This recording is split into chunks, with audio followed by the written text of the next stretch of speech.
Hi everyone, it's Kay from the Paper Shed. I hope you're all doing well today and thanks for popping on and joining me. I'm back with a brand new series. This one is called Winter. I am doing 4 seasons of a junk journal box set. So what that is a journal for every month. I did do autumn with Mandy Reid at Sunflower and Doors, her brand new digital kit, which was an autumn theme, and it came out absolutely wonderful. And it was that really that inspired me to do it. I had the idea of doing a journal for each month. So your actual journal holds 3 months, which is classed in the UK as a season. So obviously August was done. Sorry, was it August? I think it was August. We started with September. Sorry. So we started with September, October, and November, which was our autumn months. I'm going to do our winter months, which is now December, January, and February. And then in January, I will be back to do another 3 set journal with February, March, and April, which will be our spring. And then the summer months, which will be June, July, and August. And that will be our last in the series. And then I will do a box for you so that you can make a box to hold your journals for that year. So your box will become the year, and you will have 12 journals in there that you have written in or taken notes or done lists or whatever it is that you want to remember. You just use them on a daily basis. I don't know how you use your journals, but I just thought it was a great idea of sort of recording that sort of year, really. I think it's lovely to look back. I've in the past done a photo album that way, so I just thought I would bring it into the junk journal side and see what we could do with it. So I hope you'll stick with me. I hope you enjoy it, and yeah, we're going to get started. I'm just going to show you what papers that I've picked. I didn't want to do Christmas per se for December, but I have picked a few Christmassy type wintry scenes for our winter. So I'm just going to talk you through those, and then we're going to get cracking. So I decided I wanted to go with Victoria Design. So I picked her frosted flowers, which is because I just wanted a bluey type theme really for the cold winter nights. And I've just printed off the kit.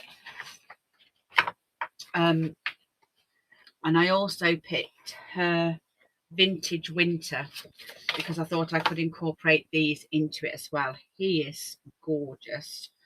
He's just such a cutie. So I just wanted to show you the papers really that I'd be using. I think this is lovely. It's just Santa's sleigh. Some bluey type leaves. A gorgeous stag there with his with his trees and things. So they're all nice. This is quite a nice. I quite like the way that it's sort of been drawn and left, if you like. I just love that. Sort of woolly jumpery, some more acorns and things like that. And then we have this sort of written letter, which I thought was really cute. So I'm probably going to be using a few of those in my December one. And then in my January, February, I would like to use this frosted flowers. Now I picked the blue. It's not great. In parts it does. So it sort of mixes and matches, and that's exactly what I wanted. So yeah, we've gone. I didn't realise there was so much purpley and pink in it, but I do for that quite like it. I think it gives it a little bit more of a dimension. So I've printed these off. You can't really see on screen the colours, but yeah, they are lovely journal pages. So this is part of the ephemera. I like the fact that these wording is in blue. It doesn't come with December, January and February on it. I've added those on to make labels for my journals as they go into my cover. But yeah, there's some nice little elements to this. This is a full page. There was 2 pages and I've forgotten to do with the other one, but I absolutely love the green in this. I sort of wish I'd gone with green, but I want to save green for our springtime, when we start getting little bits of colour in. So yeah, so we've got a lot of blue and quite a bit of pink on these ones. Yeah, there's some nice elements. I've printed on the back. They're all plain on the back. And I'll just be putting a few of these into the journals. I won't be making the journals up of all of these. Right, so I wanted to do a sort of fabric cover, because the other one that I did in autumn, that was a fabric cover. Anyway, I've printed a couple of things out. I'm not going to be able to use these as a fabric cover, unfortunately. They went all wonky through my machine and it's fine. I probably can cut some of these out.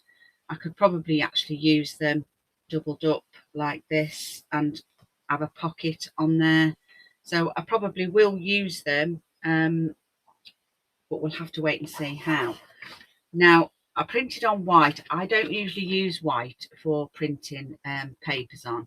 I tend to go with a cream but it just downed the colours so much in it that I decided to go with the white. Now, this is an off-white that I tend to use quite a lot, and the colours are a lot better in this, but I've only just printed that off.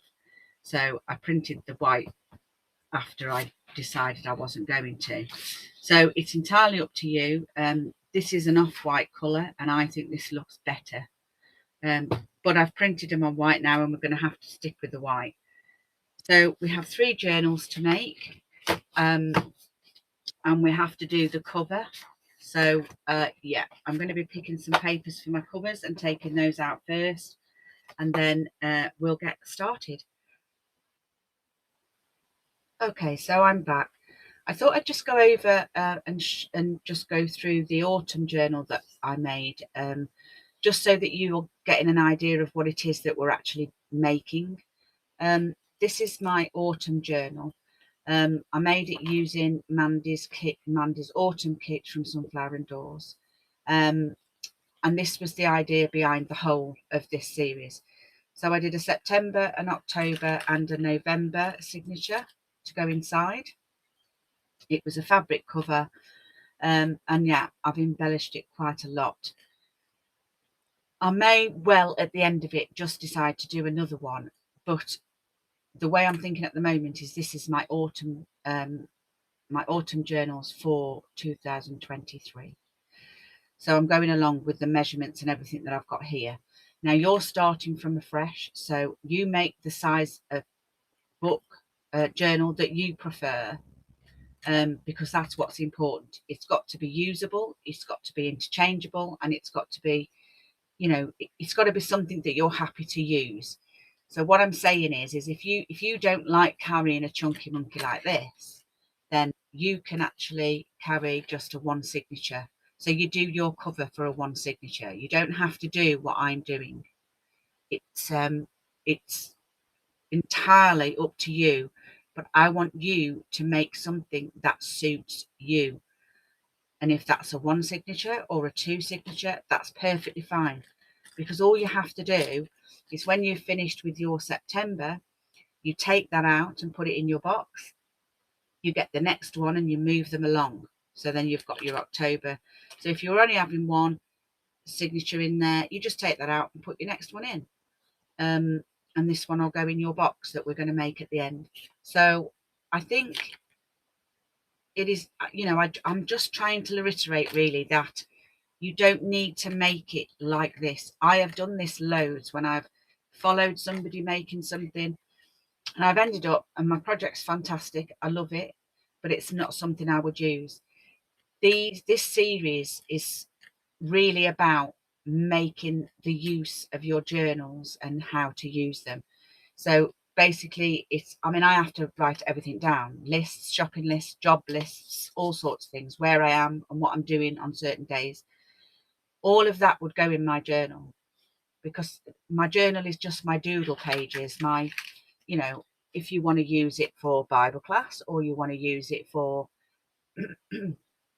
thoughts and memories and all of that sort of thing, then that's what you need to do. I put everything in my journals. So I put how I feel, I put, you know, I even put my shopping list in there. It's just easier. And then you can take that out and you go on to your next one.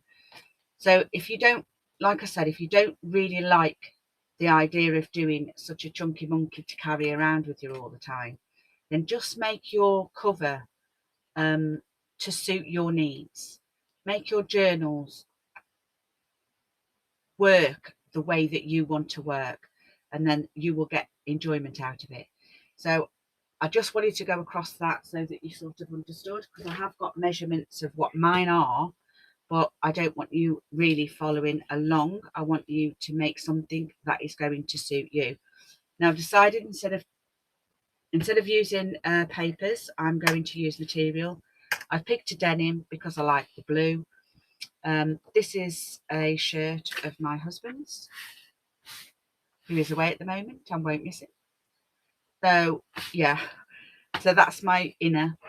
And then I've got some cardboard with some quilting on. Now you don't have to do it this way at all. You can do it however you want. If you want a completely soft cover, don't put the cardboard in. If you want a hard cover, then do your hard cover and make it the way you need to. My overall cover for the autumn journal was 12.25 by 8.5. My journals inside were 10 3/8 by 8.25. So my outer material is 8.5 by 12. My inner material is 8.5 by 12. My cardboard is 11.75 by 8.25, and my quilting is 7.5 by 11.5. And that's just because when I sew round, I don't want to see the quilting, and it's harder to cut off, obviously. So yes, my outer at the moment, my inner material at the moment is larger than my outer.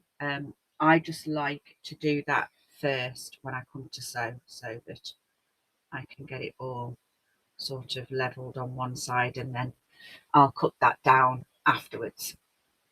So I'm going to go and sew all this up so that I can show you it complete. I'll be back. So I've done my basic cover. I've gone a bit weird here. And the other thing that I've decided I'm going to do is because I was talking about having a one signature book. I've put a pocket on the back of here, a little double pocket that I've sewn on. So I couldn't change the way that was. I should have had it that way up, really. I quite like all this roughness around the edge. You may like something a bit more clean cut. So as I was talking about a one signature, I'm going to put one signature in this so that I can show you what I mean by having different covers for for what you prefer to use. So what I'm thinking along the lines of is doing a one signature base for this. It has come up slightly smaller than I wanted it to, but we'll work around that. And obviously when I've decorated this and got all the bits on and everything else, it will look fine. So I've got a couple of, I have cut up the material, so I've got another pocket here which I could put on. I've also toyed with the idea of having this maybe on the front, but I'm still not sure. I just don't think it's vibrant enough, although I do think or feel that it goes well with how dark the denim is. So I've had lots and lots of thoughts. I've got an old denim pocket there, which I am tempted to put on there, but I just don't know. I just can't think at the moment. Until I get going, it tends to flow a little bit better once I start to add things together. I've also cut out all of my kit. This part is all ephemera and little bits. So what I'm going to do is, in the next video, I think I'll start making up some ephemera bits for my pages, and we will get the signature put in with all the pages in, so that we can at least pop that into there, and we can work on the pages as we go along. So I'm thinking, yeah, I don't know, I want that to be sort of, I don't know, I mean, it looks nice, but I just think with the pocket, it's more summery to me than winter. And I'm not convinced that I've done this in the right thing. So I'm just going to show you a few other ways to do your cover. We could go along the lines of material.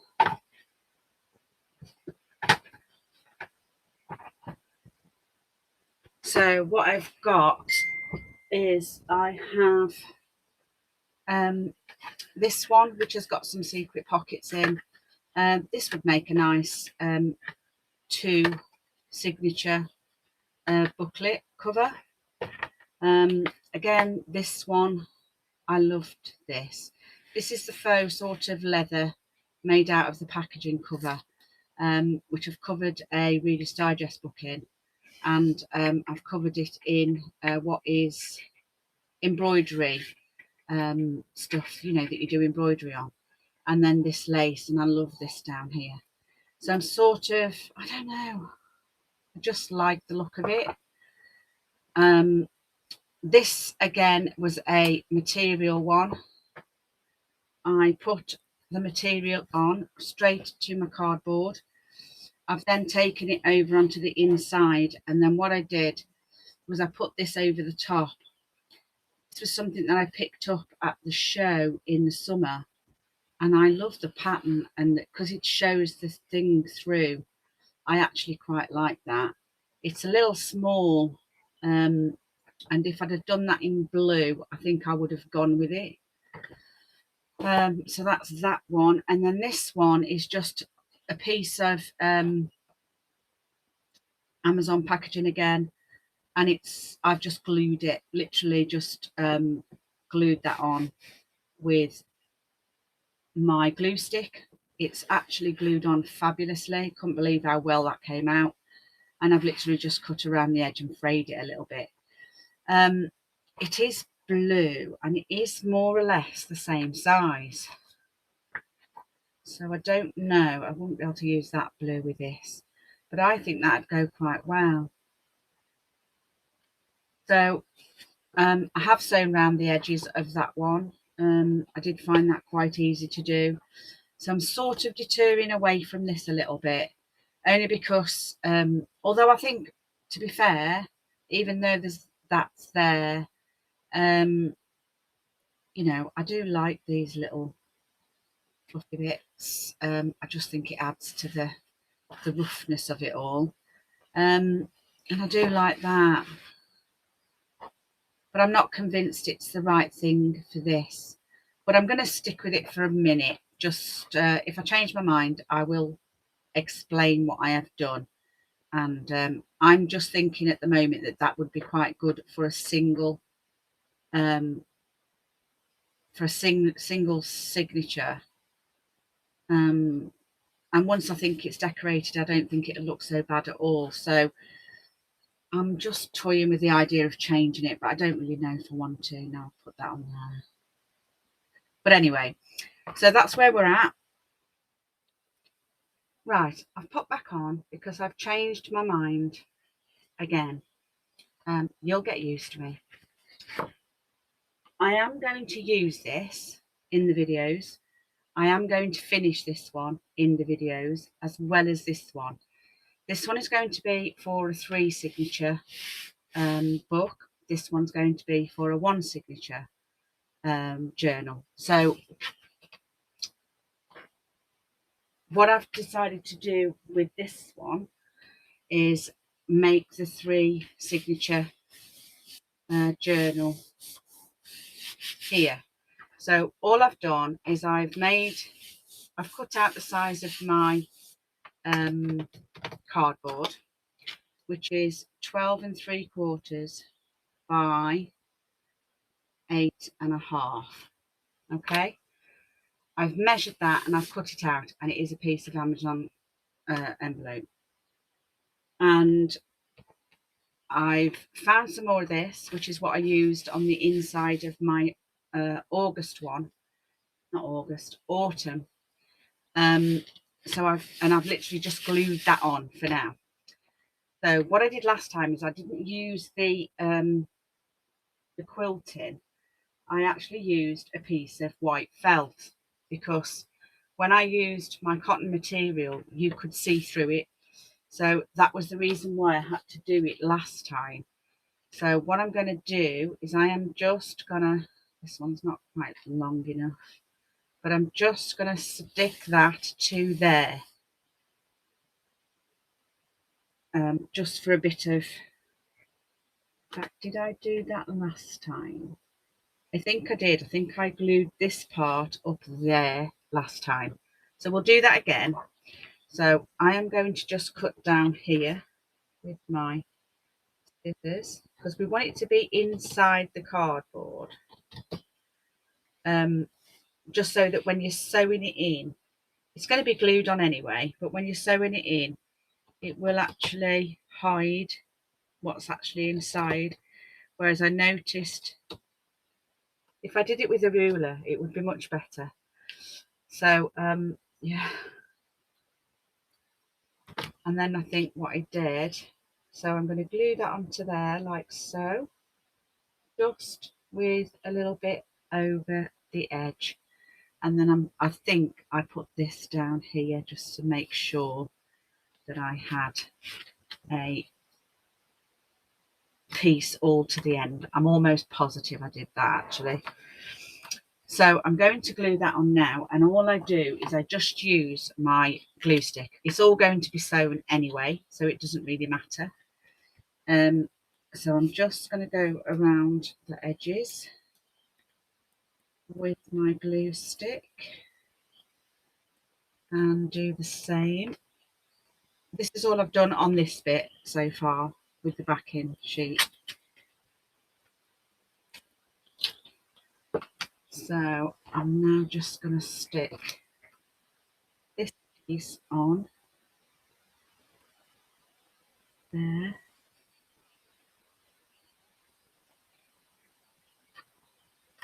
I've got material actually everywhere. There, and then I'm going to stick this bit on here. Goes to the edge. You won't notice that way it's done. So I found myself some Tim Holtz in blue. I want it that way because I don't want that thicker bit at the front. So all I've done is cut that to shape and size. I think what I'm going to do first though is I'm just going to take this excess off. So I'm just going to trim that down. Just get my ruler. I want it to be a little bit higher than that, and then I'm just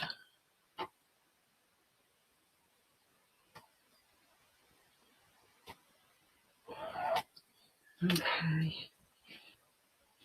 I have got a rotary cutter, but my desk isn't big enough for me to use it properly, and I'm likely to cut my fingers off or do it wrong. So I'm just going to follow this line down here.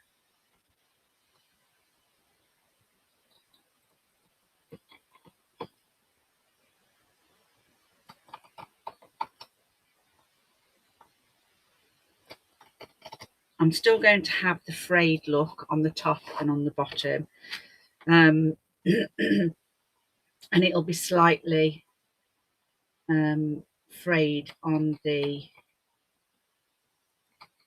see over here, in instead of out. There we go. So that's that side, and then we'll come in and do this side. The top and bottom will have a slight fray. Now, even when it's frayed, you can still cut this down. It just helps with the guideline for the sewing machine. Sorry, I'm trying to work out which way is the front and which is the back. I want that to be the front, so that's got to be the right way up. Okay, so we've got our bit stuck on, nice and flat, ready for the sewing machine, and this way, ready for the sewing machine. So, yeah, that's the back. So we've got that bit on. Let's just see how much. I like to, when I do the sewing, I actually like it to come in just a little bit. I like to do or sew to the front. See, this page is wonky. This bit's wonky. I'm going to have to put it over there. That's it. That's the better way. It's slightly wonky on there, but we'll deal with that when we sew it. I like to sew on the front, just in case my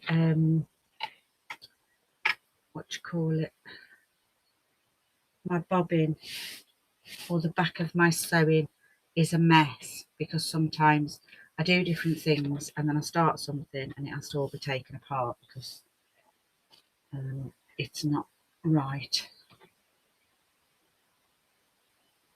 So if it's quite thin material, or it stretches, or you need to make sure that you've got it straight because obviously there's wording on it, I like to spray glue this on first, and then I'm not going to do it now on screen, but I do like to spray glue it on slightly so that it actually stays in place when I'm sewing. So what I'm going to do is I'm just going to trim the bottoms off of this, just so that all the pieces that I have got, I've got the same size, so that when I'm sewing on the front and I can't see the back, I know it's in the same place.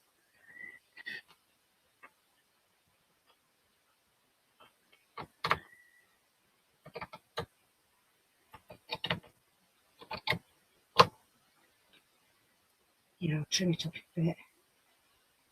I'll trim it when I've sewn. I'm just so caggy-handed with material. My desk isn't big enough, you see, for this, but I'll have to do my best because that's all you can do. Right, not so bothered about just see that in. Yeah, that's fine.